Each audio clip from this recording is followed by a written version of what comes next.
Okay, you go all the way around, there is a carpet entry there from the back. You go all the way. But when you go, again there is a tile, now what to do? Okay, we'll give you a piece of carpet, you stand on it and you slide yourself forward till you come to this carpet.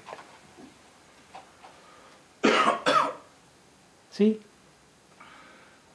We have, because our attention is on the tile became the obstacle. Our obsession is on the carpet, no, I want a tile instead of carpet. And that becomes a problem. If it doesn't matter what comes in between, you are very clear of your destination to come to the seat where you're going to sit down. Everything just gets dropped, isn't it, by itself? Everything that came. So if you are very clear that your goal, your destination is the self, then we don't have to drop the body, we don't have to drop the breath, we don't have to drop the mind, the ideas, the concept. They get dropped. But the problem is we are not thinking about the self.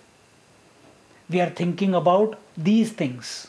We are thinking about all other, the movies that we have watched on the TV, the things that when we were a kid we did, or someone made that album for our South India trip. So I see that picture, oh what a nice, oh thank you very much, thank you, a very emotional interaction, and then that event went into my head and it becomes a memory now. So I sit on the seat of meditation, oh Mysore came, Tiruvannamalai came, Sai came, and Gokarna came, and then the car came, then all the things that I have collected, they come. And as long as I am giving them attention, I will never be able to go beyond them.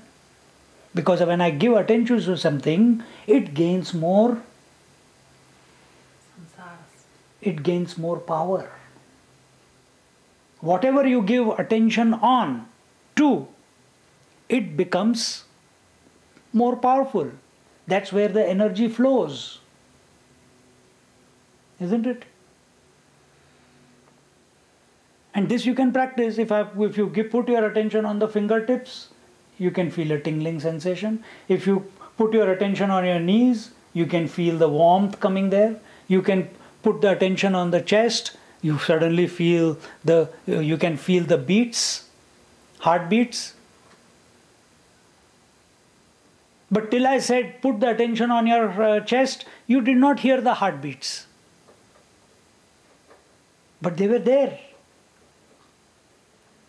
Right now you are not aware of them as much, as intensely as at that moment when your attention was on your heart, isn't it?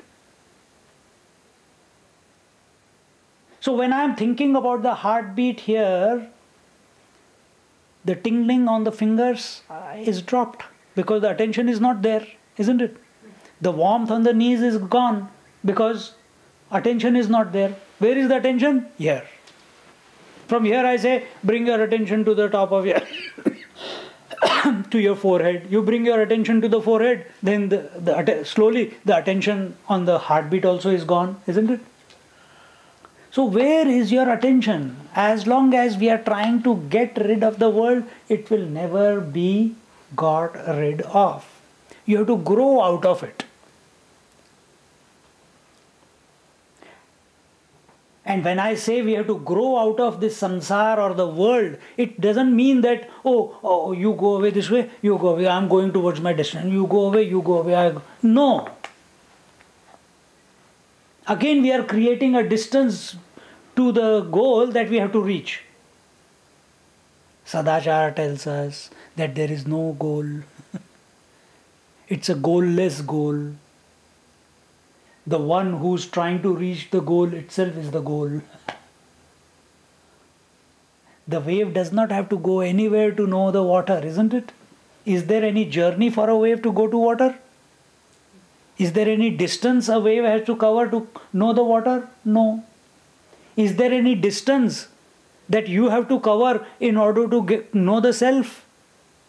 There is no distance. And when can you think about the self? Whether you think about the self or you don't think about the self always is.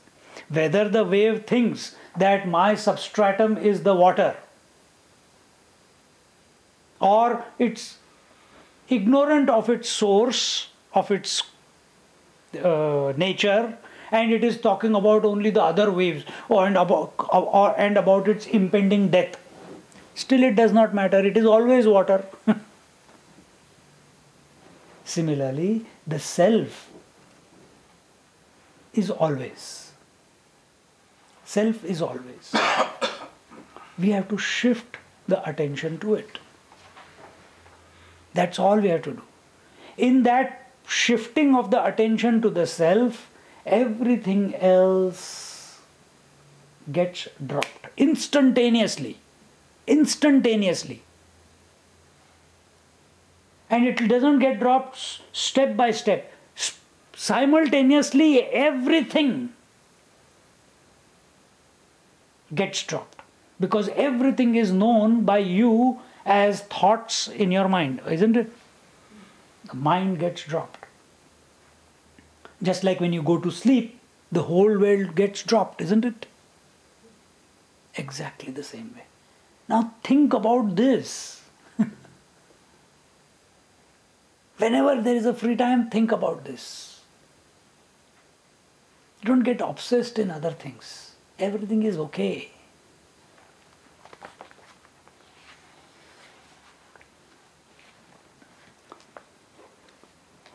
The self is saluted in the beginning of the text by the method of Swarupa Lakshana, that is, indication of attributes to the attributeless pure self. So, and the self with attributes is indicated by Tatastha Lakshana through two distinct